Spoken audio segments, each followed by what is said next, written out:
राधे राधे जी। कैसे हैं आप सभी लोग? आप सभी लोग स्वस्थ होंगे, कुशल मंगल होंगे। आप सभी के स्वास्थ्य और कुशल मंगल की कामना मैं ईश्वर से करती हूँ कि आप सभी लोग स्वस्थ रहें और कुशल मंगल रहें। जैसे कि आप सभी जानते हैं, नवरात्रि चल रही है। माता ब्रह्मचारिणी का दूसरा नवरात्रा है, जो कि माँ दुर्गा का ही रूप मानी जाती है। देखा जाए तो माता के ही एक माता में ही सभी रूप समाहित होते हैं। ब्रह्मचारिणी जी का रंग जो होता है वह प्रिय रंग होता है पीला, और उन्हें चीनी का भोग लगाया जाता है। और उनके एक हाथ में कमंडल और दूसरे हाथ में माला पहने रहती हैं। जो ब्रह्मचारिणी है वह तप की देवी हैं, तपस्वी हैं, इसलिए उन्हें तप की देवी कहा जाता है। ब्रह्मचारिणी, माता ब्रह्मचारिणी जो कि समस्त दुनिया पर तप, अपनी तपस्या और अपनी शक्ति से जानी जाती हैं। देखा जाए तो हर जन कण में ईश्वर का वास होता है और हर नारी में शक्ति विराजमान होती है। लेकिन फिर भी हम नवरात्रि में माँ दुर्गा की पूजा करते हैं और कन्या पूजन भी करते हैं। और नवरात्रि का जैसे कि दूसरा दिन ब्रह्मचारिणी का है, तो हमें श्रद्धा पूर्वक सभी नवरात्रों में पूजा करनी चाहिए और कन्या पूजन भी श्रद्धा पूर्वक करनी चाहिए। देखा जाए कि आज समाज में कन्याओं की जो संख्या है वो है बहुत ही कम हो गई है, और हमें कन्याओं का मान आदर करना चाहिए, उन्हें सुरक्षित रखना चाहिए। और ब्रह्मचारिणी को हम घी का प्रसाद भी लगा सकते हैं, क्योंकि शुक्रवार का दिन पड़ रहा है। और श्रृंगार का सामान, लाल चुनरी, ये तो हम सभी जानते ही हैं कि ये माता का श्रृंगार होता है। और अब मैं आपको दिखा रही हूँ इस जोत से कि हमारे मंदिर में किस प्रकार से नवरात्रि में जोत जगाई गई है और किस प्रकार से यहाँ पर पूजा की जाती है। ये देखिए, यहाँ पर माता जी की जोत जग रही है। और देखिए, मैंने अपने वीडियो में कुछ लिंक भी डाल दिए हैं, जहाँ पर जाकर आप अपने पसंदीदा सामान खरीद सकते हैं। और अगर आपको वह सामान पसंद हो तो उस साइट पे जाएं और उन्हें खरीदें। धन्यवाद जी। देख सकते हैं। राधे राधे जी। कैसे हैं आप सभी लोग? आप सभी लोग स्वस्थ होंगे, कुशल मंगल होंगे। आपके स्वास्थ्य और कुशल मंगल की कामना मैं ईश्वर से करती हूँ कि आप सभी लोग स्वस्थ रहें और कुशल मंगल रहें। आज हम बात करते हैं श्री रामचंद्र जी की परीक्षा की। जब श्री रामचंद्र जी को भी परीक्षा देनी पड़ी। जब श्री रामचंद्र जी 14 वर्ष का वनवास कंप्लीट करके, वनवास काट कर अपनी नगरी को वापस आए, तब उन्होंने ब्राह्मण भोज रखा। उन्होंने ब्राह्मणों को भोजन कराया। तब जब वह ब्राह्मण को भोजन करा रहे थे, तब शिव भगवान ब्राह्मण का रूप लेकर वहाँ पर आए और भोजन के लिए आ गए और उन्होंने आसन ग्रहण किया। श्री रामचंद्र जी ने उनको पहचान लिया कि ये तो मेरे आराध्य शिव हैं। और जब उन्होंने भगवान शिव को पहचान लिया तो उन्होंने आदर सहित उन्हें बिठाया और उन्हें भोजन ग्रहण करने के लिए दिया। जैसे जैसे शिव भगवान भोजन ग्रहण करते गए, तो एक समय ऐसा आया कि शिव जी श्री रामचंद्र जी की परीक्षा लेने के लिए उन्होंने उनका सारा भोजन खत्म कर दिया। वह सारा भोजन ही खा गए। तो हनुमान जी और लक्ष्मण जी चिंतित हो गए कि अब क्या होगा। वीर ब्राह्मण अगर, क्योंकि उन्होंने तो श्री रामचंद्र जी ने तो पहचान लिया, हनुमान जी ने और लक्ष्मण ने पहचाना नहीं कि ये शिव भगवान हैं। तो वह चिंतित हो गए भी अब क्या होगा। उन्होंने श्री रामचंद्र जी की आज्ञा लेकर कुछ और भोजन की व्यवस्था की और भोजन बनवाना शुरू किया। धीरे धीरे धीरे धीरे कर कर शिव भगवान ने वह भोजन भी ग्रहण कर लिया। जब ये सब देखते रहे, रामचंद्र जी भी चिंतित हो गए। तब उन्होंने लक्ष्मण जी को कहा कि जाओ माता सीता को बुला कर लाओ। तब वहाँ पर माता सीता को बुलाया गया। तो माता सीता ने जब शिव भगवान को अपने हाथों से भोजन परोसा, पहले तो माता सीता ने प्रणाम किया, फिर भगवान शिव को उन्होंने ब्राह्मण के रूप में भोजन परोसा। जब माता सीता के हाथों से भगवान शिव ने भोजन ग्रहण किया, तब वह एक ही निवाले में, एक ही बुर्की में उनकी सारी तृप्ति हो गई और उनकी सारी भूख मिट गई। इस प्रकार से वह भोजन उन्होंने ग्रहण किया और वह भोजन ग्रहण करने के पश्चात इतना ज़्यादा हैवी हो गए, इतना ज़्यादा उनका पेट भर गया कि वह उठ भी नहीं पा रहे थे। फिर उन्होंने कहा, भगवान शिव ने ब्राह्मण रूप में कहा कि मुझसे भोजन ज़्यादा खाया गया, अब मुझसे उठा नहीं जा रहा, कृपा करके मुझे यहाँ से उठाकर मुझे कहीं लेटा दीजिए। तब हनुमान जी उन्हें उठाने के लिए आए। जो हनुमान जी संजीवनी बूटी का पर्वत उठा सकते हैं, वह भगवान शिव को नहीं हिला पाए। वह अपनी हार मानकर एक तरफ हो गए और फिर उस समय लक्ष्मण जी ने भगवान शिव को पहचान लिया। तो वह जब उन्होंने भगवान शिव को पहचान लिया, तब उन्होंने तीनों देवता का नाम लिया। ब्रह्मा विष्णु महेश को प्रार्थना करते हुए भगवान शिव को सहारा दिया और भगवान शिव उनसे आसानी से चल उठ गए और उन्होंने विश्राम के लिए उन्हें बिस्तर पर लेटा दिया। जब उन्होंने बिस्तर पर लेटा दिया तो माता सीता ने उन्हें पीने के लिए पानी दिया।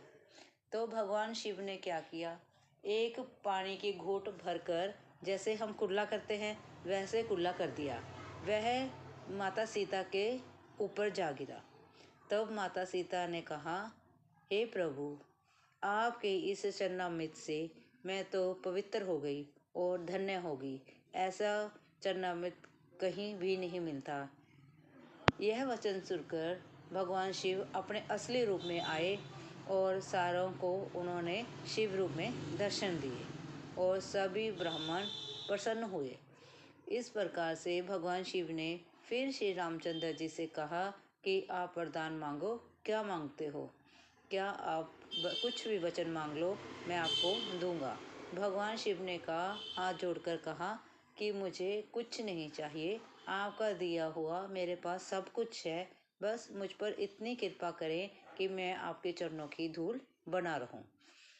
तो भगवान शिव ने कहा, मैंने माता सीता के हाथ से भोजन किया है, उन्होंने मुझे भोजन परोसा है, इसलिए माता सीता का तो हक बनता है कि वे मुझसे कुछ मांगे। बोलो माता सीता, आप मुझसे क्या मांगना चाहती हैं? तब माता सीता कहती हैं कि मुझे भी आपसे कुछ नहीं चाहिए, बस इतना ही चाहिए कि हमारे समस्त संसार में सभी को आपके दर्शन हों और आपकी कृपा से यह सारा समस्त संसार यूं ही खुश रहे और खुशहाल रहे। इस प्रकार से भगवान शिव ने सभी को आशीर्वाद दिया और इस प्रकार से श्री रामचंद्र जी को अपनी परीक्षा देनी पड़ी और भगवान शिव ने श्री रामचंद्र जी की परीक्षा ली और भगवान शिव ने कहा कि इस समय यहाँ पर जो भी घटित हुआ उसमें कुछ ऐसी त्रुटियां हुई जिसके कारण आप क्रोधित हो सकते थे। अगर आपकी जगह कोई भी होता वह क्रोधित हो जाता। आपने संयम रखा, अपने आप को संतोषजनक रखकर इस स्थिति से निपटा और आपने पूरे संयम के साथ इस समय जो भी इस समय उन्होंने पूरी संयम के साथ पूरी कहते हैं ना कि वो संतोषजनक परिस्थिति में अपने आप को ढाला और किसी को क्रोध नहीं आया। इससे मैं बहुत प्रसन्न हुआ। मेरा आशीर्वाद आप सभी के ऊपर रहेगा। अगर हम सभी अपने क्रोध पर संयम रखें, अपने क्रोध पर नियंत्रण करें और तो आप देखो कि अपना आला द्वाला, अपना समस्त परिवार, अपने आस पड़ोस में कभी कोई लड़ाई झगड़ा ना हो, कोई मनमुटाव ना हो, कोई क्लेश ना हो, कुछ भी ना हो और हमारे तरफ चारों तरफ खुशी की लहर ही लहर हो। अगर आपको वीडियो अच्छी लगे, राधे राधे जी, कैसे हैं आप सभी लोग? आप सभी लोग स्वस्थ होंगे, कुशल मंगल होंगे। आप सभी के स्वास्थ्य और कुशल मंगल की कामना मैं ईश्वर से करती हूँ कि आप सभी लोग स्वस्थ रहें और कुशल मंगल रहें। किसी स्थान पर संतों द्वारा कथा की जा रही थी। किसी स्थान पर संतों द्वारा कथा की जा रही थी कि इंसान के जब प्राण निकलते हैं वह सिर द्वारा निकलते हैं। जो सिर द्वारा निकलते हैं उसको वृद्धर द्वारा प्राण निकल जाते हैं। वृद्धर माने कि जो इंसान अच्छे कर्म करते हैं, अच्छे सब कुछ अच्छा करते हैं, अपनी ज़िंदगी में पाप नहीं करते हैं, सभी पुण्य के काम करते हैं, उनके प्राण आँख, नाक, कान, सिर के द्वारा निकल जाते हैं। और जो लोग पाप करते हैं और पाप की कमाई खाते हैं और पाप करते हैं, वे उन लोगों के प्राण कमर के नीचे के हिस्से के द्वारा निकलते हैं। इसी प्रकार उन्होंने सुनाया कि एक कहीं शिवानंद स्वामी और हरिहर स्वामी नाम के 2 संत रहते थे। वह एक विद्वान संत थे, आरती पूजा करते थे, भजन कीर्तन करते थे, महान संत थे। और एक दिन शिवानंद स्वामी जी ने अपने प्राण निकलने की घोषणा कर दी कि इस दिन इस समय मेरे प्राण निकल जाएंगे।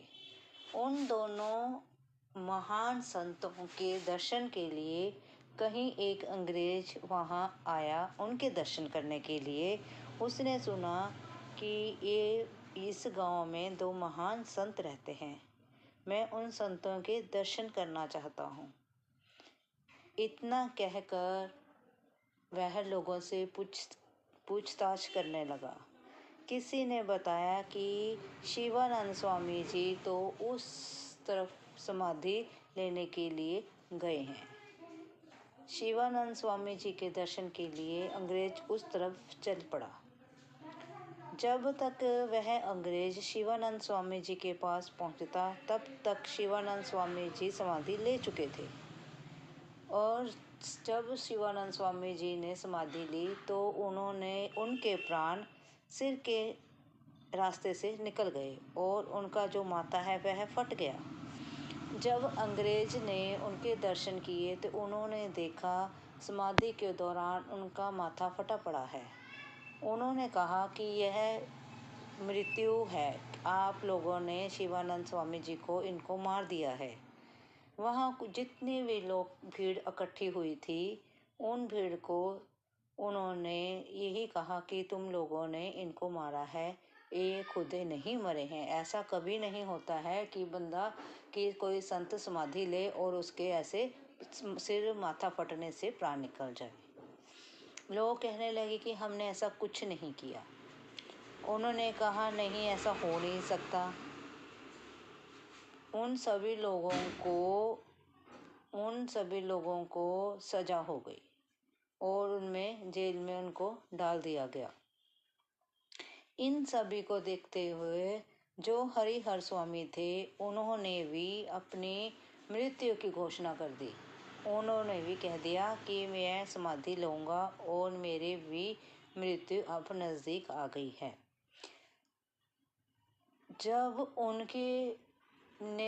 जब हरिहर स्वामी जी ने समाधि लेनी थी तो वहाँ पर भीड़ उमड़ पड़ी। अंग्रेज ने देखा कि यहाँ पर बहुत भीड़ उमड़ी है तो उन्होंने कहा क्यों यहाँ इकट्ठे हुए हों। लोग बोले कि यहाँ पर हरिहर स्वामी जी जो कि शिवानंद स्वामी जी के ही साथी थे समाधि लेने जा रहे हैं। तो जब तक वो पहुँचते अंग्रेज वहाँ पर पहुँचता तब तक हरिहर स्वामी जो थे वह समाधि ले चुके थे और उनकी मृत्यु भी समाधि लेने के दौरान माथा फटने से हो गई और उनके प्राण भी सिर के राही निकले तो उनका माथा फट गया। तब जब अंग्रेज ने इस चीज़ को देखा और वह चकित रह गया कि ऐसा कभी हो सकता है। उसने कहा कि इतने महान संत कहाँ मिलेंगे हमें ज़िंदगी में, इतने महान जिन्होंने अपनी मृत्यु की घोषणा पहले कर दी और उनके प्राण जो हैं सिर के बल निकले, सिर के रास्ते से निकले। हमें भी अपने जन्म में, अपने जीवन में ऐसे ही कर्म करने चाहिए। देखो जीवन तो मनुष्य का मिल गया, शायद हमने कुछ अच्छे कर्म करे होंगे। अब इस मनुष्य जीवन में हमें 2 हाथ, 2 पाँव, आँखें, नाक, सब बोलने के लिए मुंह मिला है, सब कुछ मिला है। तो इसके राही हमें अच्छे अच्छे भजन करना चाहिए, प्रभु का सिमरन करना चाहिए, भजन कीर्तन करना चाहिए, अच्छे अच्छे कार्य करने चाहिए। मैं ये नहीं कहना चाहती कि आप मंदिर में जाकर बैठ जाओ। मैं ये कहती हूँ कि आप अपने दिनचर्या में व्यस्त रहकर भगवान का सिमरन करते रहिए। झाड़ू लगाओ, भगवान का नाम लो। रोटी बनाओ, भगवान का नाम जपते रहो। वो तो अपने मुंह से जपना है, काम आपने हाथ से करना है, चलना अपने पाँव से है। चलते फिरते, नहाते धोते, काम करते, हर समय अगर आप अपने मुख से प्रभु का नाम का सिमरन करोगे तो शायद हमारे साथ भी हमारे प्राण भी आँख नाक कान राही ही निकलें, हमारे भी अच्छे कोई कर्म हमारा साथ दें और जो हमने पाप किए हैं उन पापों का फल हमें ना मिले। इसलिए हमें जीवन में अच्छे कर्म करने चाहिए और अच्छे अच्छे कर्म करके अपने जीवन में अच्छाई इकट्ठी करो, ना कि बुराई। काश हमारा जीवन भी अच्छाइयों से भर जाए। हम अपना जीवन तो स्वर्ग बनाए बनाए, अपने साथ किसी दूसरे के जीवन में भी हमारे हाथों से खुशियाँ आएं तो शायद ये दुनिया का बहुत अच्छा समा होगा कि जिस दिन हमसे हमारे हमारे कारण किसी के जीवन में खुशियाँ आए और उसके जीवन में रंग भर जाए। अगर ज़िंदगी में हम एक बार भी ऐसा कर पाए तो हमारे जैसा सौभाग्य कोई नहीं होगा। अगर आप मेरी चलो जी, आज हम बात करते हैं एक गांव के साधु की, जो कि एक गांव था और उसमें साधु रहता था। जब भी गांव वालों को बारिश की ज़रूरत होती थी तो साधु जो है ना नाचता था। जब वह नाचता था तब बारिश होती थी, जब वह नाचता था तब ही बारिश होती थी। एक बार उस गांव में 3-4 लड़के शहर से आए और जब उन्होंने इस बात को सुना कि साधु जब नाचता है तब बारिश होती है तो उन्होंने इस बात पर भरोसा नहीं किया, उन्होंने इस बात पर बिलीव नहीं किया कि जब साधु नाचेगा तब बारिश होगी। लेकिन वह इसको आजमाना चाहते थे। कुछ उन लड़कों ने यह घोषणा कर दी कि हम नाचेंगे तब बारिश होगी, जब हम नाचेंगे हम बारिश जरूर करवाएंगे। एक लड़का नाचता है, खूब नाचता है, थक जाता है और थक हार कर बैठ जाता है। फिर दूसरे की बारी आती है, वह नाचता है, उसके नाचने पर भी कुछ नहीं होता। जब तीसरा लड़का नाचता है, संध्या हो जाती है, रात हो गई, सुबह हो गई, नाचे जा रहा है, उसके नाचने पर भी बारिश नहीं हुई, वो थक हार कर बैठ गया। तब सभी गांव वाले इकट्ठे होकर साधु के पास गए और साधु को विनम्र में प्रार्थना की, हे साधु देव, गांव में बारिश करवा दीजिए। साधु जी को लेकर वह गए और बोले, हे साधु, आपके नाचने से बारिश होती है, कृपया आप नाचें और ताकि हमारे गांव में बारिश हो जाए। तो साधु नाचने लगता है। जैसे जैसे नाचता है, सुबह हो गई, दोपहर हो गई, शाम हो गई, फिर रात हो गई। जैसे जैसे दिन ढला, जैसे जैसे रात हुई, दिन छिप गया। दिन छिपने के साथ साथ बादल थोड़े थोड़े आकाश में उभरने लगे, धीरे धीरे बादल छाने लगे। सुबह तक वह नाचता रहा, दोपहर तक नाचता रहा, साधु थका नहीं। अगले दिन भी संध्या हो गई और बादल इतने घना-घोर बादल आए कि इतनी रिमझिम बादलों से बारिश होने लगी। इस दृश्य को देखकर वह लड़के आश्चर्यचकित रह गए। ऐसे कैसे हो सकता है कि एक साधु के नाचने से बारिश हो जाए? ऐसे कैसे संभव है?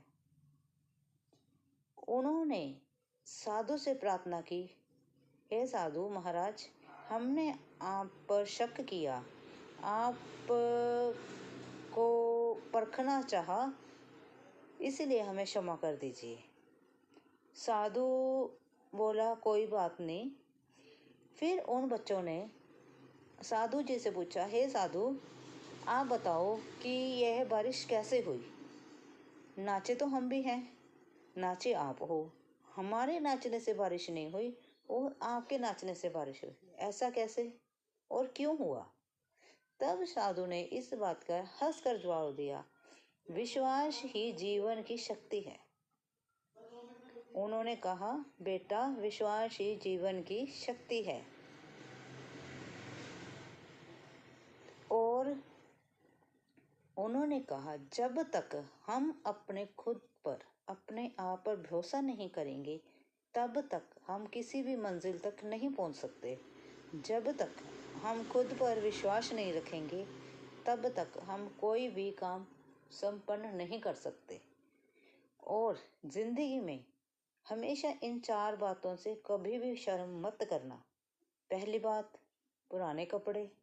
दूसरी बात, गरीब मित्र। गरीब मित्र से क्या शर्म करना, क्या दुनियादारी को दिखाना कि ये मेरा गरीब मित्र है? नहीं, ऐसा कुछ नहीं है।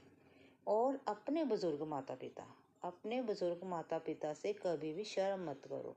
उन्होंने हमें पाला पोसा, हमारा जीवन संवारा। अब हमारी बारी है कि हम उन बुजुर्ग माता पिता का बुढ़ापे में ध्यान रखें और उनका ख्याल रखें। और हमेशा जीवन में सरल जीवन जिए, साधारण। कोई उड फुड नहीं होनी चाहिए और कोई देखा देखी नहीं होनी चाहिए। आराम से सरल स्वभाव से जीवन जिए, सबके साथ मीठा बोलें, सबके साथ मीठा व्यवहार करें। जो इंसान इन 4 बातों की शर्म करेगा, वह इंसान जीवन में जरूर सक्सेस हो जाएगा। और जिस इंसान को अपने पर भरोसा होगा, जो इंसान अपने पर विश्वास करेगा, वह कभी भी जिंदगी में मार नहीं खा सकता। जिंदगी में कुछ हासिल करना है, पहले खुद पर भरोसा करो, फिर उसे हासिल करने का जज्बा रखो। तब वह कौन सी चीज़ है जो हमें मिल ना जाए और जिसे हम पा ना लें। अगर आप सभी को यह वीडियो अच्छी लगे, आप सभी लोग मेरा परिवार हैं और आपने जो मुझे इतना सारा प्रेम दिया है, उसके लिए मैं बहुत ही आभारी रहूँगी। मैं आपका तहे दिल से शुक्राना करती हूँ कि आपने मुझे बहुत सारा प्रेम दिया। कुछ आर्टिकल्स की मैंने अपनी वीडियो में लिंक दिया है। अगर आपको मेरे पसंदीदा वह आर्टिकल्स अगर आपको पसंद आए, अगर आप ख़रीदना चाहें तो वह खरीद सकते हैं। उनका लिंक और जो उनकी साइट है वह मैंने अपने वीडियोज़ में डाल दी है। आप सभी का बहुत बहुत धन्यवाद होगा। Thank you. राधे राधे जी, कैसे हैं आप सभी लोग? आप सभी लोग स्वस्थ होंगे, कुशल मंगल होंगे। आपके स्वास्थ्य और कुशल मंगल की कामना मैं ईश्वर से करती हूँ कि आप सभी लोग स्वस्थ रहें और कुशल मंगल रहें। आज हम बात करते हैं माता सीता और हनुमान जी के बातचीत पर। एक बार जब माता सीता अपने महल में विश्राम कर रही थी, तब वहाँ हनुमान जी गए। आंखों में पानी भरकर, उदास मन से, मुरझाए चेहरे से उनके चरणों में जाकर बैठ गए। जब माता सीता ने उनकी तरफ देखा और पूछा, क्या बात है लल्ला, क्या बात है, कैसे आना हुआ, क्या बात, तुम्हारी आंखों में पानी भरा हुआ है और चेहरा भी मुरझाया हुआ है, उदास मन से कैसे बैठे हो मेरे चरणों में? बताओ बेटा, बताओ वीर हनुमान बेटा। तब हनुमान जी बोलते हैं, हे माते, मुझे अजर अमर का आशीर्वाद नहीं चाहिए। मैं यह आशीर्वाद लेकर क्या करूँगा? जब भगवान ही मेरे वहाँ नहीं होंगे तो मुझे अजर अमर का आशीर्वाद नहीं चाहिए। तो माता सीता मुस्कुराई और बोली, अजर अमर का आशीर्वाद तो देवता भी चाहते हैं कि वह उन्हें अजर अमर का आशीर्वाद मिले। हर कोई चाहता है उसे अजर अमर का आशीर्वाद मिले। पर तुम हनुमान, तुम लल्ला, क्या बात है, तुम बहुत परेशान हुए। कह रहे, नहीं माता, मैं अजर अमर होकर क्या करूँगा जब मेरे भगवान ही वहाँ नहीं हैं, मेरे प्रभु वहाँ नहीं हैं। इतने में वहाँ पर श्री रामचंद्र जी आ जाते हैं और फिर वह कहते हैं क्या बात हो रही है माँ बेटे में। फिर माता सीता कहती है कि देखिए ना, हनुमान जी को अजर अमर का आशीर्वाद नहीं चाहिए, वरदान नहीं चाहिए।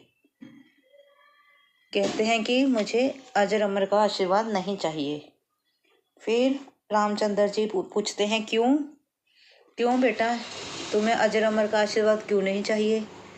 तब वह बोलते हैं हे प्रभु, आप तो बैकुंठ को जा रहे हैं, मैं इस पृथ्वी पर अजर अमर होकर क्या करूँगा। मुझे अजर अमर नहीं होना है, मुझे तो आपके साथ ही बैकुंठ में जाना है। जहाँ आप होंगे वहीं मैं होऊंगा। मैंने तो प्रभु आपके चरणों में रहना है, मुझे ये आशीर्वाद नहीं चाहिए, ये वरदान आप वापस ले लीजिए। फिर प्रभु रामचंद्र जी मुस्कुराते हैं और फिर माता सीता कहते हैं, मुस्कुराते हैं, कहते हैं नहीं हनुमान, ये वरदान तुम्हें दे दिया गया है, अब तुम्हें इसके साथ ही रहना पड़ेगा। तो हनुमान जी आंखें नम करके बैठे रहते हैं। तो माता सीता कहती है कि बताओ तुम्हें क्या चाहिए।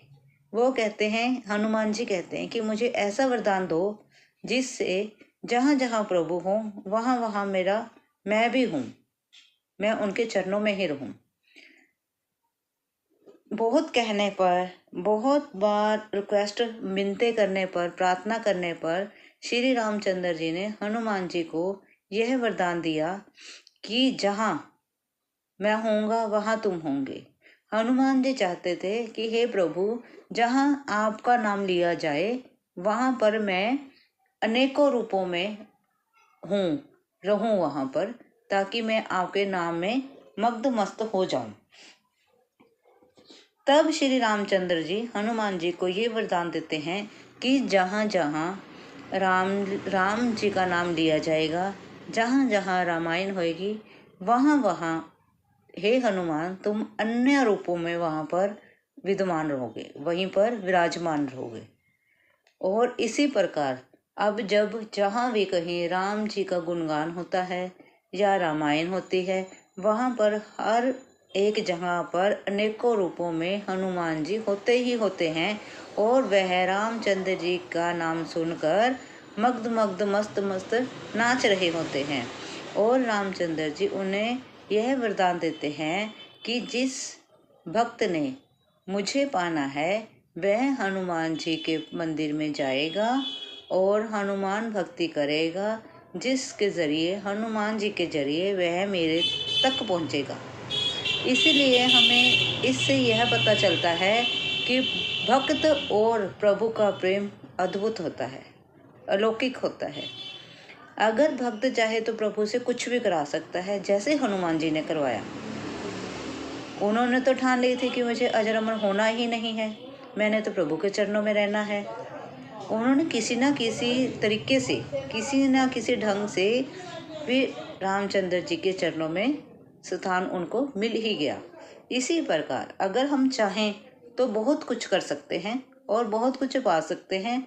हमें निष्ठा होनी चाहिए हर कुछ करने की और प्रभु को पाने की हमें चाह होनी चाहिए, तभी तो हम ईश्वर को पा सकेंगे, तभी तो हम प्रभु को पा सकेंगे। अगर आपको मेरी यह वीडियो अच्छी लगी हो, लाइक और सब्सक्राइब जरूर करें। Thank you. आज हम बात करते हैं लक्ष्मी जी के वाहन की। एक बार जब सभी देवी देवता पृथ्वी भ्रमण के लिए निकल पड़े, सभी देवी देवता पृथ्वी पर भ्रमण के लिए जाना चाहते थे।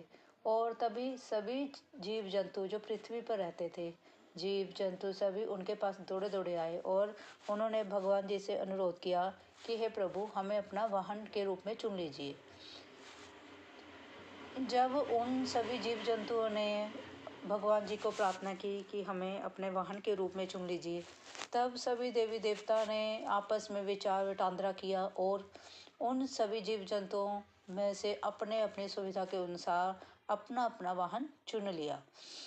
तो लास्ट में माँ लक्ष्मी जी की बारी आई। जब लक्ष्मी जी से पूछा गया, माता जी आप भी अपना वाहन चुन लीजिए, तब लक्ष्मी माता ने कहा कि कार्तिक की अमावस्या को मैं फिर से पृथ्वी पर भ्रमण करने के लिए आऊँगी। तब जो जानवर मेरे पास सबसे पहले दौड़कर आएगा या सबसे पहले मेरे पास आएगा, मैं उसको अपने वाहन के रूप में स्वीकार करूँगी। क्योंकि आप सभी लोग जानते हैं, कार्तिक की अमावस्या को दिवाली होती है, पूरी अंधेरी रात होती है। तब कोई भी जीव जंतु जो पृथ्वी पे रहने वाला है, वह कोई भी जीव जंतु अंधेरे में नहीं देख सकता। तो उस समय सभी जीव जंतु अपने अपने घर में, अपने अपने घोंसले में, अपने अपने शय में सभी आराम कर रहे थे। तभी वहाँ पर एक आउल रहता है जो कि दिमाग से भी बहुत तेज होता है, उसकी देखने की शक्ति भी बहुत तेज होती है। वह लक्ष्मी जी के पास दौड़ा दौड़ा चला आया। जब वह लक्ष्मी जी के पास दौड़ा दौड़ा चला आया, तब लक्ष्मी जी ने उसे अपने वाहन के रूप में चुना। क्यों? क्योंकि एक तो वह रात में देख सकता है, दूसरा वह दिमाग से बहुत तेज है, वह तेज और चतुर है, और उससे के बाद वह अंधेरे में देख सकता है। जब लक्ष्मी माता जी पृथ्वी पर भ्रमण करने आई, तब जब उल्लू उनके पास दौड़ा दौड़ा चला आया, तब लक्ष्मी ने उनको अपना वाहन के रूप में स्वीकार किया। और अब लक्ष्मी को तभी तो लक्ष्मी जी उल्लू की सवारी करती हैं। जब कार्तिक मास में रात को हम दिवाली मनाते हैं, तब माँ लक्ष्मी, हम कहते हैं ना, माँ लक्ष्मी सभी के घर में आएगी। तब माँ लक्ष्मी उल्लू के ऊपर सवार होकर हर इंसान के घर में जाती है। और उल्लू को एक अच्छा और सूक्ष्म जीव माना जाता है। वह एक चतुर है, वह भूतकाल को भी जानने वाला है, और वह भविष्य को भी जानने वाला है। वह सब कुछ जानने वाला है, वह अंतर्यामी होता है। क्यों? क्योंकि वह रात में पहरा देता है, तो रात में जागता है। जब वह रात में जागता है, तो रात में सभी अपने अपने विश्राम में चले जाते हैं। तो जो जो उस समय सृष्टि में हो रहा होता है, वह आउल जो है, वह उस समय उस चीज़ों को ऑब्जर्व करता है।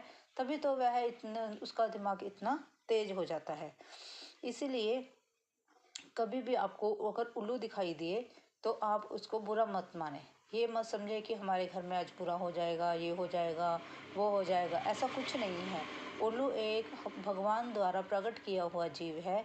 भगवान द्वारा इस सृष्टि में, इस पृथ्वी पर जो जो जीव जंतु, पेड़ पौधे जो भी पैदा किए गए हैं, वह कोई भी बुरा नहीं हो सकता। वह हर चीज़ अच्छी होगी, और हर चीज़, क्योंकि भगवान कोई भी चीज़ व्यर्थ में नहीं बनाता है।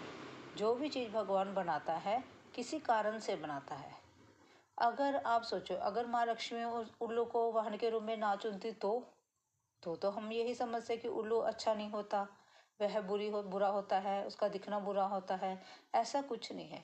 उल्लू जो है वह माँ लक्ष्मी का वाहन है। वह माँ लक्ष्मी उस पर सवारी करती है। और जब हम दिवाली की रात दिए जलाते हैं, बहुत से रोशनी करते हैं, और उस समय लक्ष्मी माता जी उल्लू के ऊपर सवार होकर हमारे घर में आती है।